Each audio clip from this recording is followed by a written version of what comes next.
Hello, fam. I've been wanting to make this video for some time.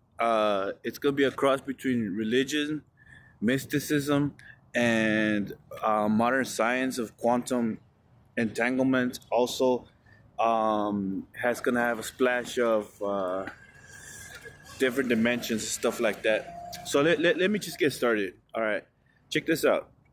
You know how as human beings we are three-dimensional beings because we could go up, down, left, right, forward, and back. But you ever find it weird or interesting that we have a sun, right? So we're here somewhere. Oh, there's someone.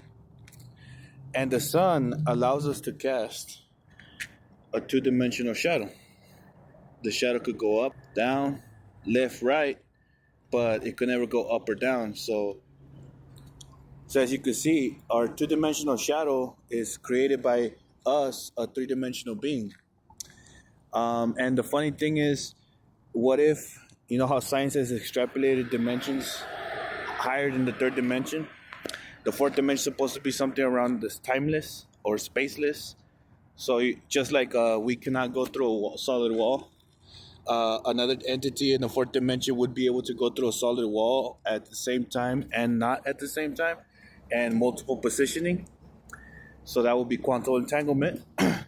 Also, check this out.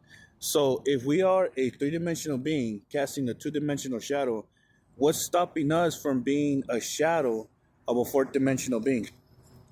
And since a fourth-dimensional being would be timeless and spaceless, this is where I connected to like a religious thing. You know how they say we are all the body of Christ? Well, what if we literally are his shadow, because it would be the only way we could all actually be part of the same being. So what if the gods are four-dimensional beings that are just higher in frequency than us, and that is why, and this is where the mysticism comes in. Who's to say that we ourselves cannot raise our frequency at some point and reach those levels of enlightenment? And if we do, would we start casting our own shadow?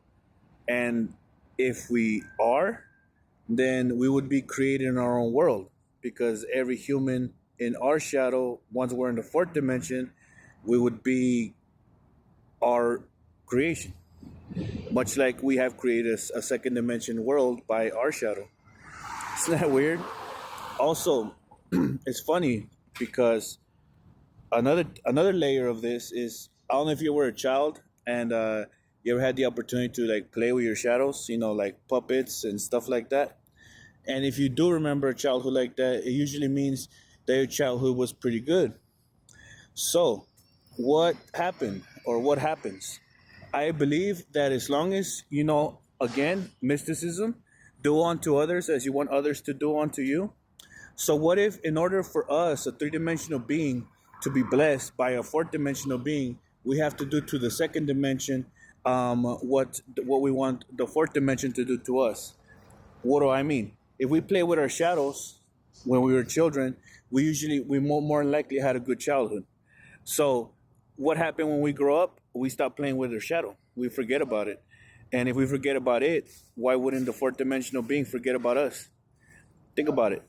It's kind of crazy to think about it that way, but as far as I'm concerned, I'm gonna start playing with my shadow again and enjoy life. And if this brings me joy and it allows this crazy entanglement of things to bring my reality joy, then by all means, why not do it? Let's bring joy to yourself, bring joy to the world. Don't forget to play. When we were children, we remember that this was a place, a playground. It never stopped. It never changed.